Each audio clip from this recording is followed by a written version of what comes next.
Hi guys, Mrnewmobile here, please subscribe, followed by the bell. Well, Samsung Galaxy S22 Ultra marks the best smartphone in 2022, when phones in a flagship lineup have come to feel like variations on a theme.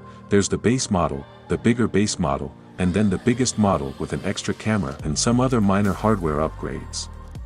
Features, screen size, and cost all increase in increments as you go up the chain, but you're more or less getting the same phone in 3 different flavors. That's been true of Samsung phones for the past few years, but it's not the case anymore. The $1,199 Galaxy S22 Ultra sits at the top of this year's lineup as an entirely different option. It's the first S-series phone to include a built-in stylus, a feature it's inheriting from the evidently now-retired Galaxy Note series. On top of that, it still offers a very good 10x optical zoom, as well as some appealing updates to its photography features. It happens to be a great phone, but despite its place in Samsung's mainstream S-series, it still feels like the enthusiast device that the Note series represented. Samsung has, at least, made the job of deciding which of this trio of phones is for you very easy. If you missed the Note and you love the stylus life, get the S22 Ultra. There's nothing else like it in Samsung's lineup or anywhere else on the market, really. If you're just slightly curious about the stylus, or the 10x zoom, or you just want a really nice big screen phone without a lot of fuss, then you're probably better off with the S22 Plus. It's not for everyone, but for a few, the S22 Ultra is a truly great device. Different it may be, there's still plenty of common ground between the Ultra and its S22 and S22 Plus siblings. All 3 models include Qualcomm's latest, the Snapdragon 8 Gen 1 processor, as well as IP68 weather sealing, and Gorilla Glass Victus Plus on the front and back.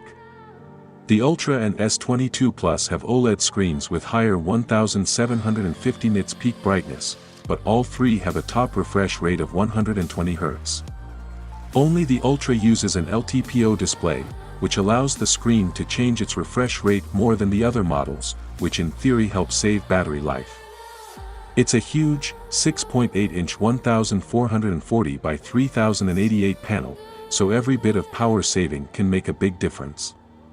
Not surprisingly, the display itself is excellent. At its default vivid setting, it's a little on the warm side, but I only noticed this looking at it side by side with the Pixel 6. Colors are indeed vivid but not to the point of oversaturation. There's also a slightly cool color shift when viewed from extreme angles, but nothing that bothered me in day-to-day use. It was also plenty bright for me outside, but I live in Seattle, so I didn't exactly push it to the limit.